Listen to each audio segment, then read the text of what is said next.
At this time, I would like to welcome our guest speaker, Monty Bolis. You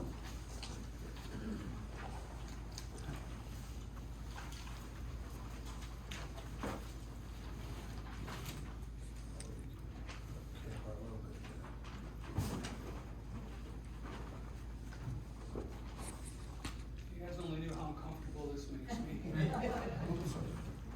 We'll all close our eyes. Before I get into my 15 minutes, can I say one thing to the board, please, before you start the timer? I'm barely going to get through it as it is. I want to thank our board for their service and the handful of occasions that I've had to interact with you. You've been very responsive and very, very helpful. And if there's anybody from our fire department here, I want to give a special thank you to you. This past month, I had the misfortune for the first time in my life of having to be taken by ambulance to the hospital. And they made just a terribly miserable situation just a whole lot better for me. So if there's anybody from the fire department here, thank you very much. Right there for sure. Thank you so much, I really appreciate it. And so with that, here we go. Setting a timer so I can monitor my time. So who am I? I'm Monty Bolis. I'm a full-time resident here of Frederic Township. More importantly than that, I belong to a group of about 4,000 people that are concerned about this Camp Grayling expansion. You can find us on the Facebook page called Camp Grayling Expansion. There you'll find just a wealth of information. It's factual information, and most of which has been verified. I want to talk about patriotism because one of the often seen things online is people say that if you're opposed to this expansion, you're not patriotic. And that couldn't be further from the truth. This isn't about patriotism. What this is about is, does Camp Grayling need an additional 162,000 acres? I want to tell you on a personal level, I've had immediate family serve in the Marines and the Army. I've lost high school buddies who've served. So as much as anybody else, I'm deeply appreciative of our military. But again, it's not about that.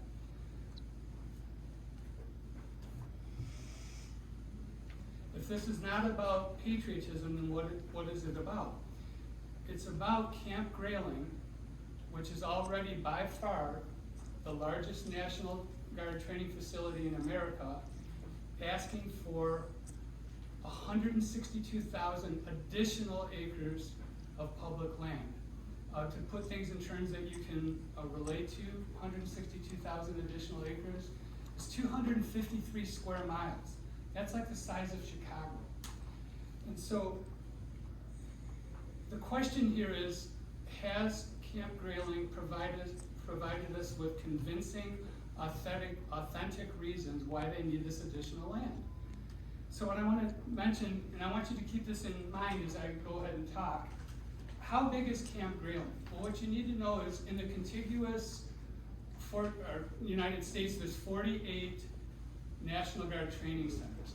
By far, Camp Grayling is the largest training facility. And when I say the largest training facility, that might not mean anything to you.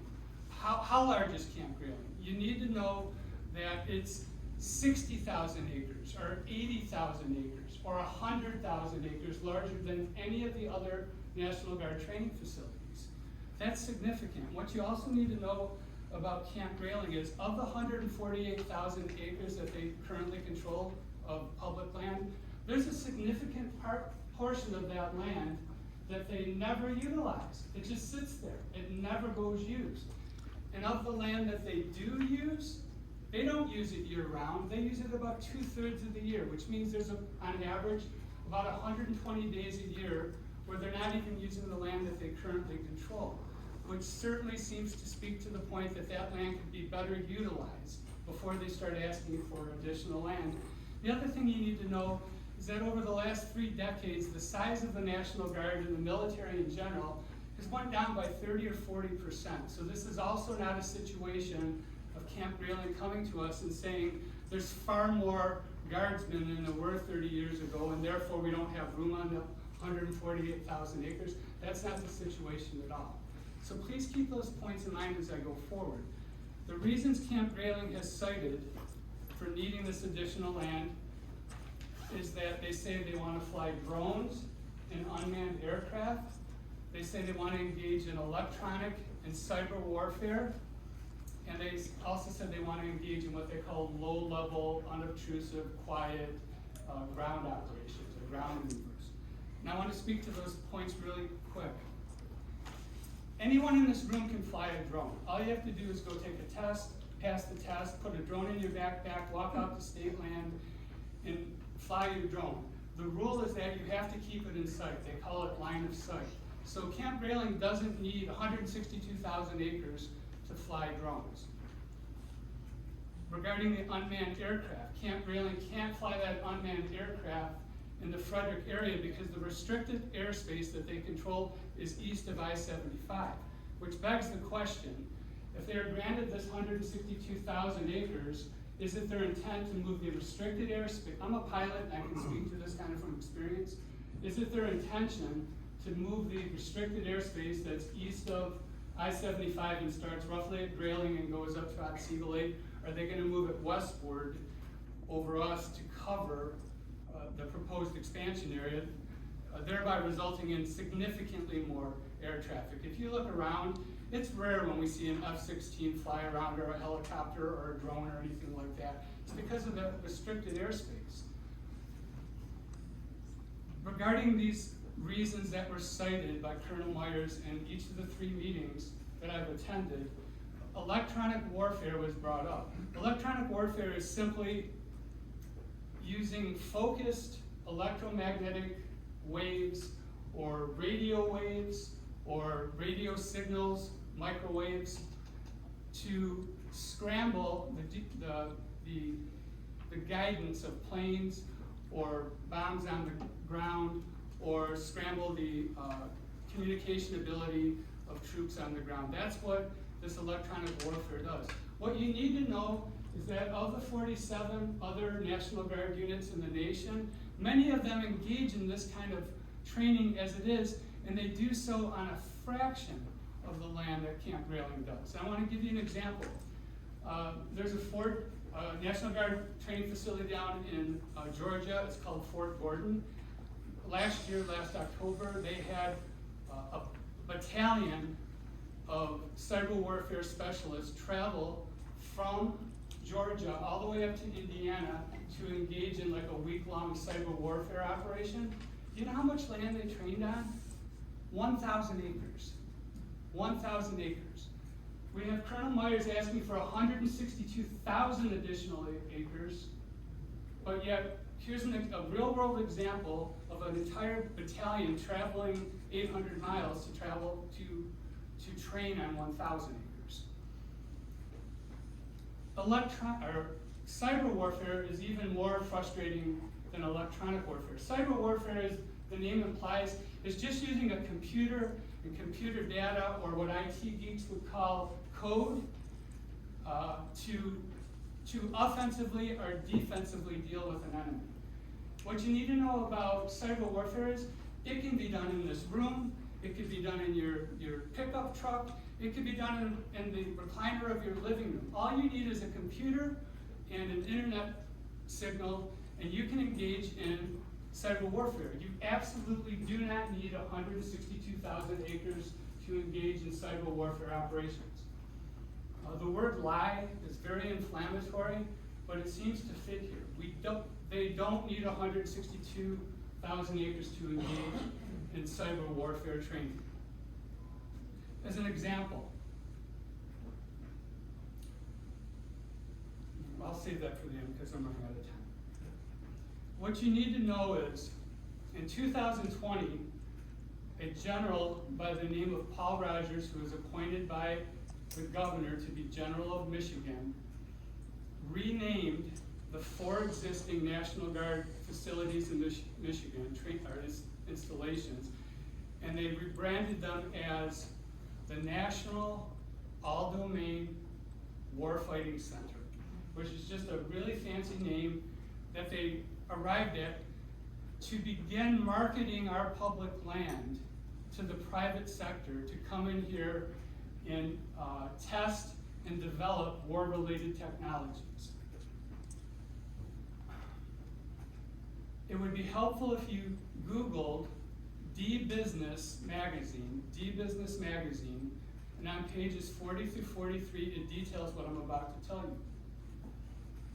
Paul Rogers and Scott Moyers, Colonel Scott Moyers, are in that magazine bragging about how much land they already have available to them, literally bragging about it. They're in there saying things like, we have, I'm not paraphrasing, I didn't memorize the quotes, but they're saying we have more than enough land to deal with the supply. We have so much land available to us that we can sublease it out for disgustingly inexpensive rates.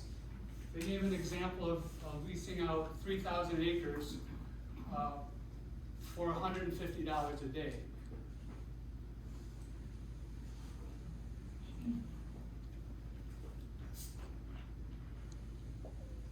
So here we have a situation where we have a general and a colonel in one breath, in print in a magazine, bragging about how much land they presently have available to them, but then turning around and doing the boo-hoo to the citizens of this area, saying we don't have enough land to train on. So which is it? You can't have it both ways. You can't brag and say you have plenty of land, so much that we can run it out at disgustingly inexpensive rates, and then turn around and say we need 162,000 acres more. So our concern is, what is this 162,000 acres going to be used for? What is it actually going to be used for? We believe that if you look to Lovell's, Michigan, that is, when I say we, I mean the 4,000 members of our group, and Trout Unlimited, and Anglers of the Asabo, and the tens of thousands of people that belong to MUCC. We believe that Lovell's, Michigan is the ghost of our future. We believe that it's not going to be for cyber warfare training and all the things that Myers has mentioned that other National Guard training facilities are conducting on much less land. We believe it's going to be for new launching sites, new bombing locations, closing down roads, closing down trails, closing off public land.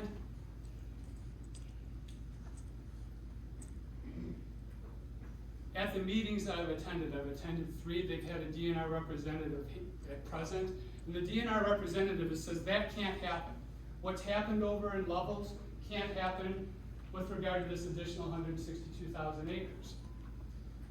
Here's why. They said because we will have an opportunity each year to review the impact on the land and also review if Camp Grayling has been honoring the use agreement of the original lease. But that's very misleading, and here's why. There's one person in the state of Michigan who is going to either deny or approve of this 162,000 acres, and there's one person in Michigan who is going to each year be able to cancel the lease agreement or say let it go forward, and that's the DNR director, who is appointed by the governor of Michigan.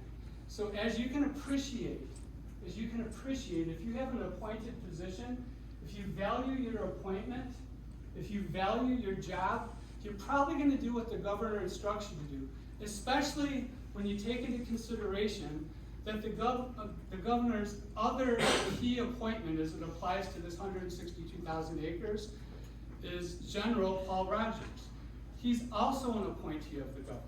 So it doesn't matter if every single person in the DNR says to the director, we've reviewed this after a year or 5 years, and for all of these reasons, we recommend that you terminate this lease agreement.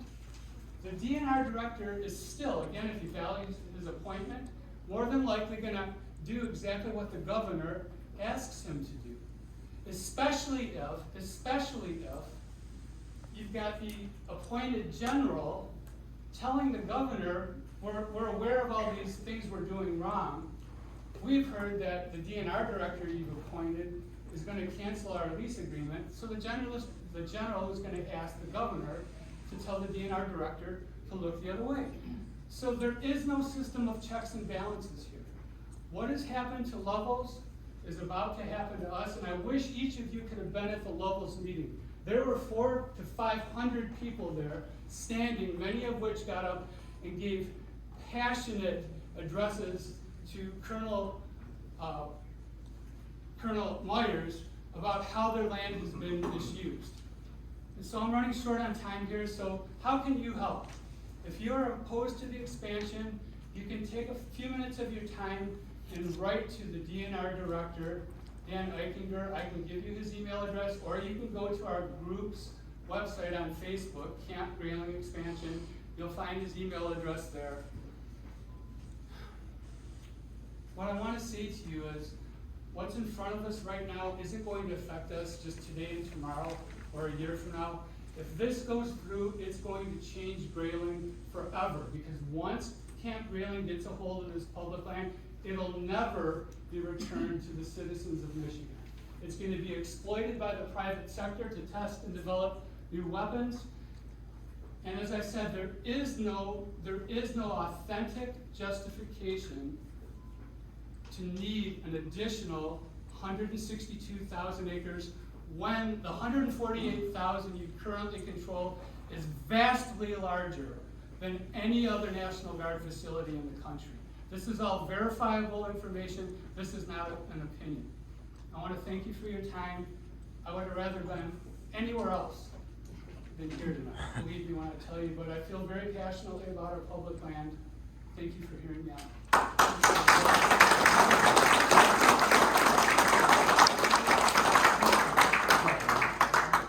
Monty, 1 minute, please. If you could stay right there, I'd like to give the board a chance, if we have any questions, to ask Monty now. I'd be happy to answer. Very knowledgeable, so I'd like to expand your time a little bit with board member questions. I appreciate that. Thank you. One, something that comes to me for Frederic Township is, how many acres of this expansion are actually taking place in Frederic Township? And also, where can we view a copy of this lease agreement between the DNR and? That's $1 million question. A copy of the lease agreement is not available as far as we know yet.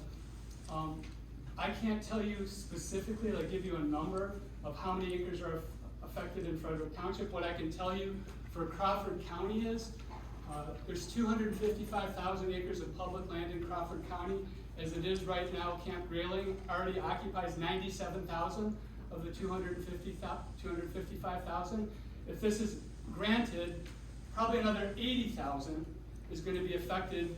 Crawford County is going to be affected by an additional 80,000 because there's other adjacent counties that are also going to be affected. But when it's all said and done, I can look any one of you in the eyes and tell you the overwhelming majority of public land in Crawford County will be under the control of Camp Grayling. All right, any other board members have any questions they would like to ask Monty? Did you speak to Lovell's? Is that? Yes, ma'am. I went up there to listen at Lovell's. Okay. I let everybody else from Lovell's speak first, and at the very tail end of the meeting, I did speak. And we were only given 3 minutes, and as you can see, it's hard to fit this into 15 minutes, let alone 3 minutes. I've talked to reporters for well over an hour about what's going on, and I felt like I could have talked for another hour. So please, thank you for bearing with me as I kind of stumbled through all this information. There's so much information that is not being reported, and that's what's upsetting about this. You know, had they been forthright about it and came to us and said, here's the real deal, you know, but they didn't do it that way. They've just given us a bunch of backdoor. Yeah, just a lot of backdoor treatment. And you do have a Facebook page that you put together, everybody here probably knows about it, if not, it's called Camp Grayling Expansion. Camp Grayling Expansion, on that page. A lot of information on it. There's a lot of information. There's a lot of information. Including maps. Including maps. Yep. I'm sorry. Is there a map? Yeah. The, Has there been a finalized map yet? Because I keep seeing a bunch. yeah, no, there hasn't been a finalized map yet. I want to speak to that really. I would like to keep the public questions at a minimum so we can get through the board, please, and then we can get on to public comments. I have kind of a small statement to make to everybody, that way. Can I mention though, regarding the map that's online for the public to view, who is better than the military or the DNR at creating a map, right? That map is online, that's online, would take a PhD to figure out how to use. And please understand, it was done with intent. It was done to discourage people from being able to make comments. And, you know, I worked in road and bridge design for my career, so I have a very good grasp of technology. It took me a lot of effort to be able to navigate through that darn map. So there's a map online, sir. Realistically, it's not going to be of much help to you, unfortunately. But the first map had a bunch of firing points all over, you know, and they were back here and there, and then they took that map away and give you the new map. I want to speak to that real quick if I can. On the original map that was online, it showed multiple launch areas where they would be launching weapons from. Miraculously, before the first meeting started taking place, they replaced that draft map, put a new map up, and on the new map that's online to this minute, it shows no proposed launch sites. The reason given by Colonel Meyer for removing those launch sites is, he said that in the 2 to 3 months since all this began, the technology had changed, rendering the proposed launch sites obsolete before they were even put out there. Meanwhile, the DNR representative at each of these meetings told us that we were in step 2 of 1,000 steps. So Colonel Myers is telling us from step 1 to step 2, the technology has changed so much that it's rendered these launch sites obsolete before they're even built. Well, what's going to happen in the next 998 steps? There's a reasonable chance that the technology is going to change again. Then after the lease is signed, maybe not tomorrow, maybe not next year, but maybe 2 years from now, they're going to say, hey, maybe we need these launch sites because the technology has changed back in favor of putting these launch sites in. How long are they wanting to use this land for? Well, it's a 20-year lease, but here's the problem with it. At the end of 20 years, it's going to be reviewed, and it's going to be reviewed by somebody who's appointed by the governor. So realistically, the chances of it being turned down or, you know, terminated at the end of its life are very slim. Nobody has a crystal ball, but I think we're all old enough to have some wisdom. We can appreciate if the person who approves the extension of that lease is appointed by the governor, he or she's probably going to do exactly what the governor instructs them to do. All right. Thank you, Monty, for your time. We really appreciate you coming to present to us. Thank you so much. Well done.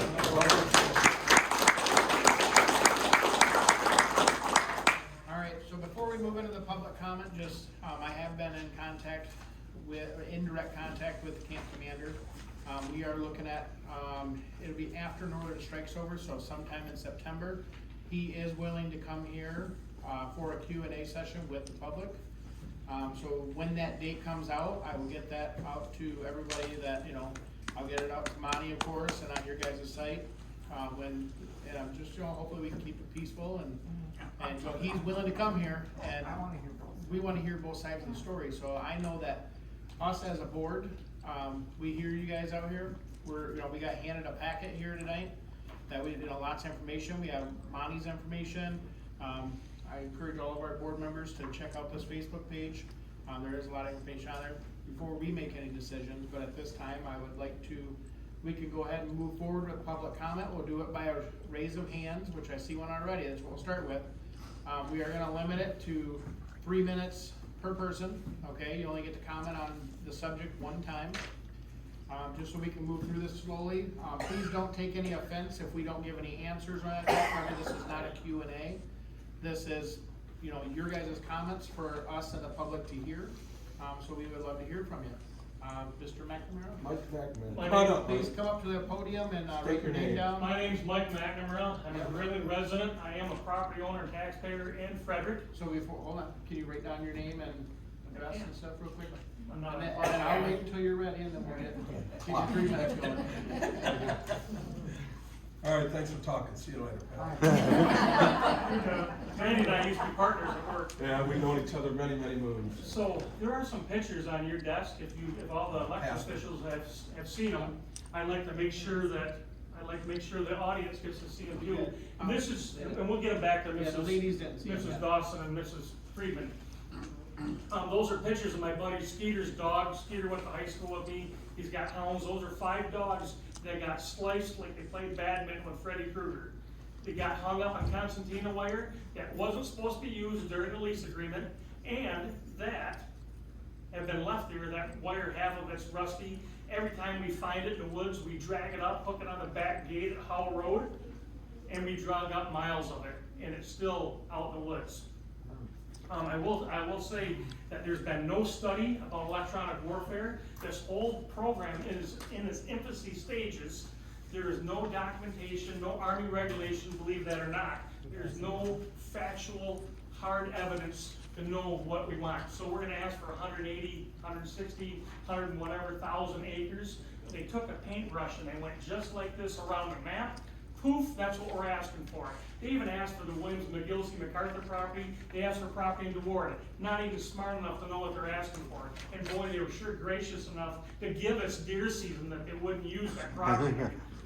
No offense to the mushroom pickers and the bird hunters and all the rest of the bow hunters. There's not a whole lot of time to talk, but I will say there's a young lady up there named Martha Doobie. She's made about 6 videos, maybe 7, of videos that break down, which is awesome. It breaks down every one of the different zones that are out there. If you go to YouTube, look up Martha Doobie. Actually, it will only come up if you search for Camp Grayling expansion. There you go, thank you. So if you look for Camp Grayling expansion on YouTube, you'll see 6 or 7 videos. Breaks it down to any layman, even I could understand it, which I'm not real bright. So at the end of the day, I'm a retired lieutenant colonel. I'm a retired deputy commander at Camp Grayling, and I have no idea what they're trying to do here other than build a dynasty, build a legacy, and put Camp Grayling, their quote, put Camp Grayling on the map. Grayling has been on the map for years, Frederic has been, so I'm probably out of time. No, Okay, keep so going. I'm You still got- going. You got So- 48 seconds. So that being said, because I've always been talkative, that being said, there are so many holes in their stories. None of it makes sense. When we walked out of the first Trout River meeting, we were disgusted. When we walked out of the first Bear Lake meeting, we were disgusted. When we walked out of the Kirtland meeting, we were even more disgusted. So at the end of the day, I'm glad that Frederic has given everybody an opportunity to hear what I say are the answers, but you're gonna see right through the answers and call stinky. So thank you very much for listening. I'm sure other people wanna talk. Perfect. All right, by show of hands, who would like to go next? I just wanted to say I couldn't join the webpage. I asked to join the webpage and I haven't got an answer. It's been over 2 days. There's actually 3 of them. Was it Camp Grayling expansion or was it Frederic Township? The one that was on the Frederic County page posted. Okay. After the meeting, I'll give you my personal contact information. I'll make sure you get hooked up, okay? Oh, yeah.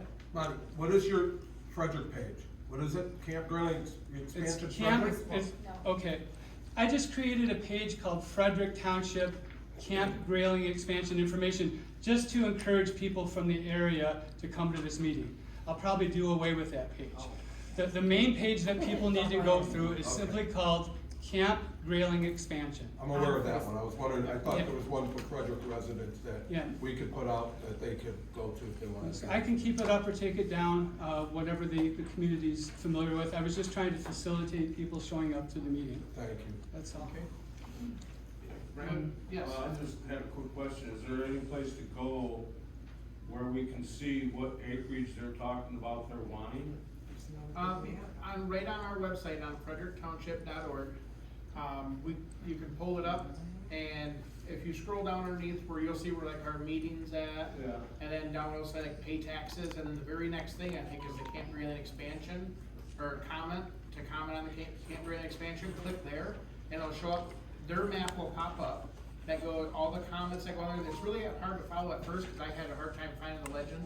I talked about that with somebody, and, but we found it up underneath on the right-hand side, there's a little tab to open up the legend, to show the colors. There'll be some like purple areas around the rivers, My understanding is they won't be within 2,000 feet of any of the rivers. That's what that purple area is supposed to be, is what my understanding is. And then it shows the expansion areas, which actually cover down into Roscommon County, all over the place. And you're able to click on that map with a little comment thing, and then all your comments go directly to the DNR. And the DNR is supposed to be receiving those. I don't know if they do, I've never got a response back. Anytime I've gotten calls, which I've gotten several, I've either made the comment on there myself, that a concerned citizen had this comment about this area, or I direct them to go to the map themselves.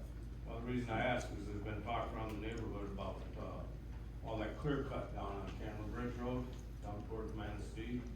Okay. Is gonna be turned over into this expansion project. Yeah, I'm not sure exactly where that map guidelines are like that, or so I can't answer And nothing. that is on the map. Okay, but my understanding is it's the state land, they're cutting their trees, they've been doing that for a lot of years. I know a lot of us are, we don't like to see our trees going on the clear cuts, and there's nothing from a township level that we can do with the state land and saying, hey, please stop cutting. So, I mean, that's where everybody, like Monty said, we need to direct a lot of these concerns right to the DNR. Yeah, 'cause they wiped us out on the woods out there. Especially quality woods, like the Yeah. hardwoods and Yes. stuff. Yeah. All right, so remember, just, sorry, it's not a Q&A. Sorry, I got off track myself, but, Well, but that's if what we're anybody here else, for. I Find out know, answers. oh, I know. So if anybody else has any more public comments? I just have a question, like, from a legal standpoint, what can we do? Like, I mean, I understand the state controls the land, right? But if the residents of Frederick oppose it, the board opposes, is there anything we can do? I hear Lovell, they drew up a resolution, same with Bear Lake, does that mean anything? It really, I don't believe it really does, because really we gotta go at the DNR. That, they're the ones making the decision, the agreements between the DNR, the state of Michigan, and Camp Grayling. It's not between the townships. We have no jurisdiction. We have township-owned land, which is very little. If it was township-owned land, then we would have jurisdiction. However, being state-owned land, we don't have jurisdiction over any state land at How all. about the roads? Yeah. About the roads? Yeah, I mean, couldn't we keep them off county roads or city roads? Do we have jurisdiction over that? Something I could check into, I don't know. We don't. There's a short answer, no, we don't. Even though we're taxpayers? We don't. I mean, I'm on the same page as you, but we don't. Well, attorneys are bad enough on it. And if I may, what we can do, if the townships and the counties and the road commissions and any elected officials or body of group can pass a resolution, it may not be legally binding, but it sure gets people's attention. And the guidance we've been getting from insiders from the DNR and from the governor's office, insiders have said the more townships, the more road commissions, and the more counties that pass a resolution, it sure perks people's ears up, and it tells where the people of the county are. So the elected officials are speaking for the people. Okay. Thank you. Yep. All right, is there any more public comment? Yep. If you'd like to come up to the podium, please. Please write down your, I believe it's your name, address, phone number, so we can get back with you. You can, bud. You're welcome.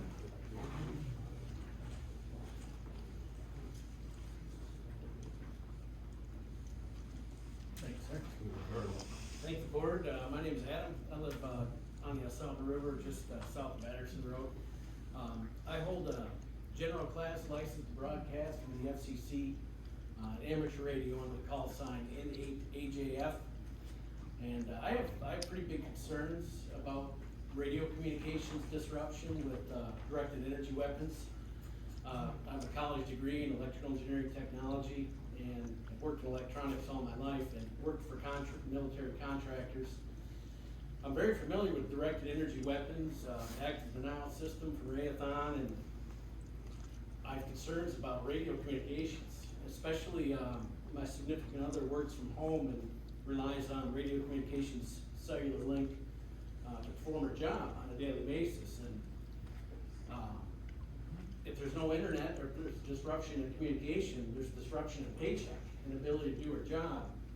And I've asked this question to Camp Grayling directly, and I haven't received an answer yet, but I just wanted to be on record publicly about my concerns with radio communications and, with public health as a result of large directed energy, radio frequency, radiation from weapons in the field, so. That's all I got, I'm under my 3 minutes, but Okay. thank you. Appreciate Thank you, Adam. Very good point. All right, would anybody else like? Come on up.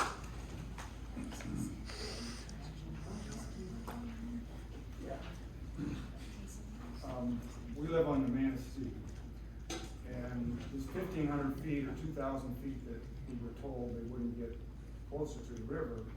Sunday afternoon, we went to town, and there were 10, 12 giant troop transport trucks and guys all over the place with M16s, getting ready to get into the river. So we went back to town, came back, took little movies of them, so we have it on film.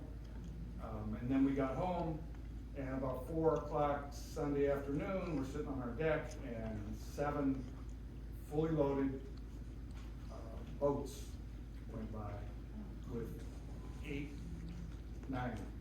9 people on each one of them, all of them with M16s, all of them fully decked out for whatever you call it, warfare, going down there. So we don't know where they're going, we don't know what they were doing, they don't talk to you when they go by, but they were, so I called Colonel Myers and asked him what was going on, because we were told this wasn't gonna happen, he didn't know anything about it. So he did call me back later and said it was a group from Ohio that had gotten permission quite a while ago to go down the river, and they were gonna be going down at 11:59 p.m. So at 4:30, I sent him back a message and said, it's 4 o'clock, they just went past. The 1,500 feet was our savior, because that's a pretty good span of real estate on, assuming it's on both sides of all the rivers, that keeps them out of most of the watershed. This wasn't 1,500 feet. That's all. That was mentioned at the Bear Lake meeting multiple times, the 1,500-foot buffer. From both the DNR, am I right, Mike? From both the DNR and Colonel Myers, 1,500 feet. Yes. Good Yes, job, it thank was. you. Wow.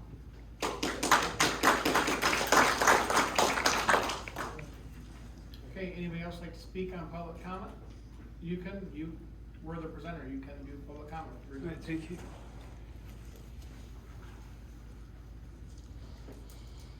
You need them to sign in even though we did the other thing?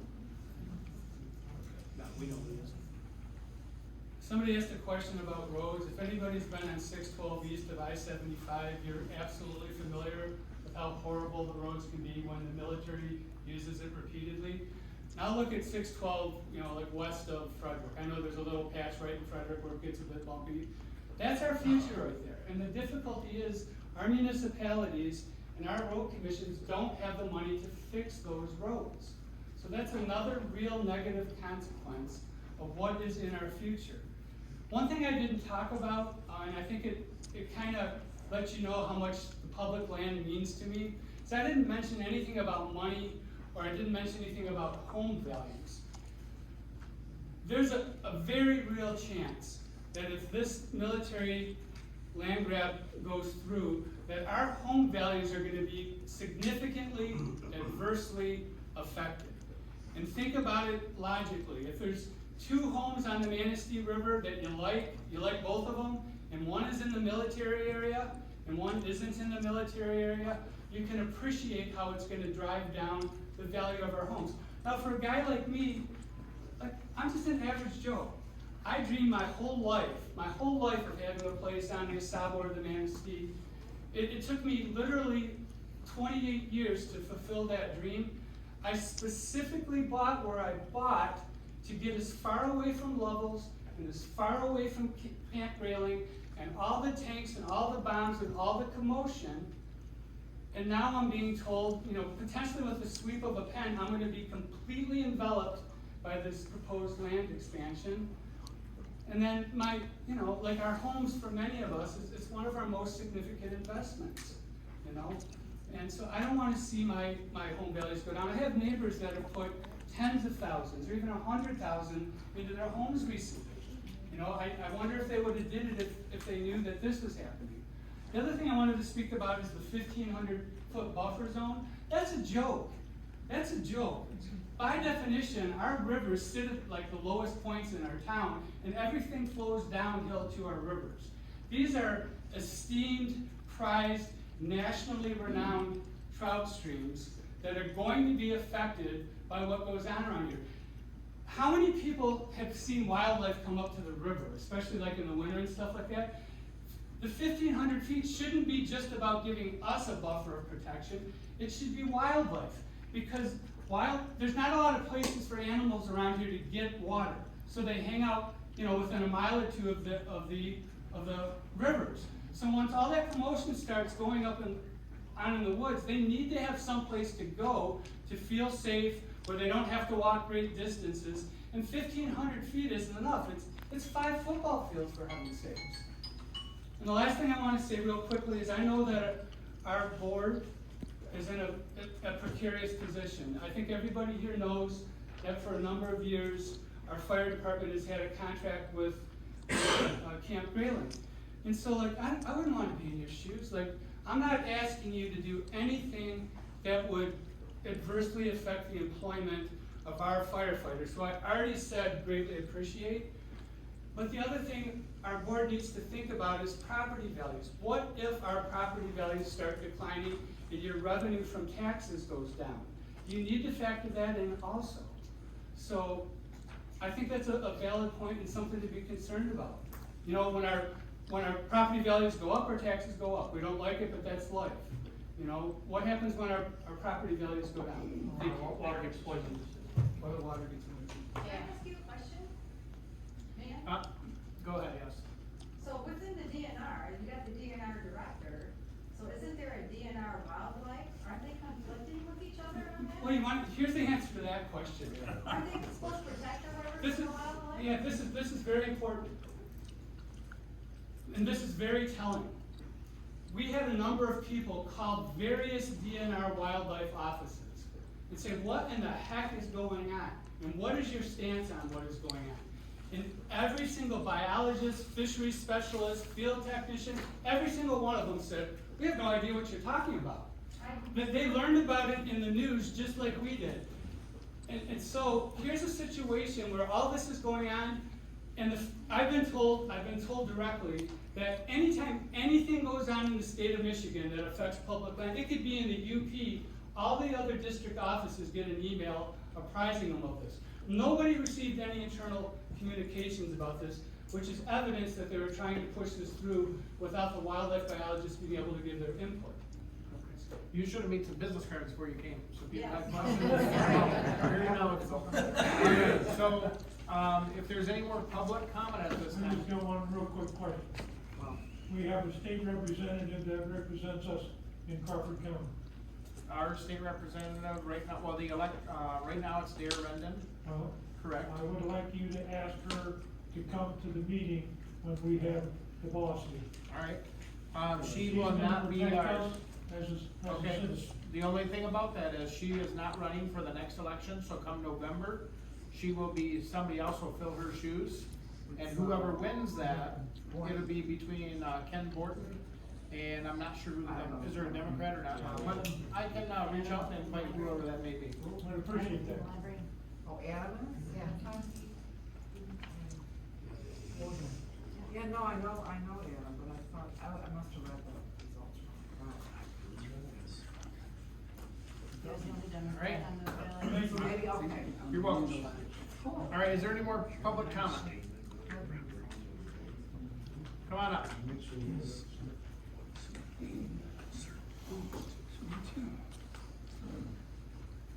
My name is Larry Crummery. I was at once a president of our village, and we dealt with the DNR too, about trails going through. When you're done, if you don't mind signing in, thank you. And I had a farm that a trail went through too. And, you know, I use a lot of DNR trails, I appreciate them, but the way they treated my family, they'd say one thing and do another. I'm sorry, it happens. But Monty said, you know, you don't know what they're really gonna do. My family's owned property over 50 years in the Manistee River. It's now I'm retired, I wanna move up there someday. You know, and I worked pretty hard for that. It's been a family a long time, and I appreciate being able to walk across the road, state land, with my grandkids, with my dogs, and enjoy it. Now, they want to use it for military applications. There's a time and place for everything that Dad used to do. This is not the place. What about other recreation around here? Snowmobile capital of the area, the four-wheelers, the fishing, everything. This is what Frederic's all about. We need to address this early. There's been much comment out there, it's way too late, it's already done. No, it's not. So I'm opposed to it like many other people. I'm for the military, but it's a time and place for everything. This is not the time and place.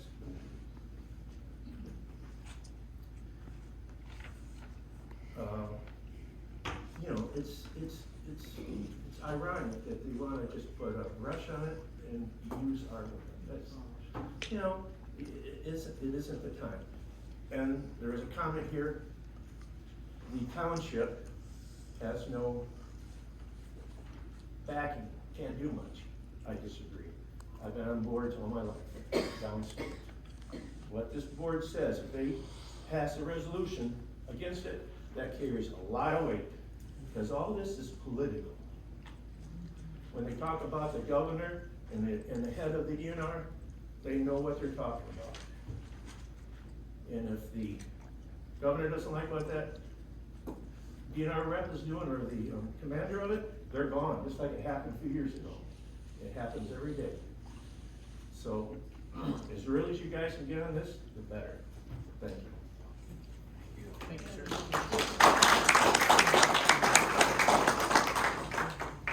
All right, any more public comment? Okay, at this time then, if there's no more public comment, I would like to take a roll call vote to adjourn the meeting. And just so you guys know, like I said, we will put out notice with, when we hit this date next month with the camp commander. I encourage all of you to come back, share your concerns, have your questions ready.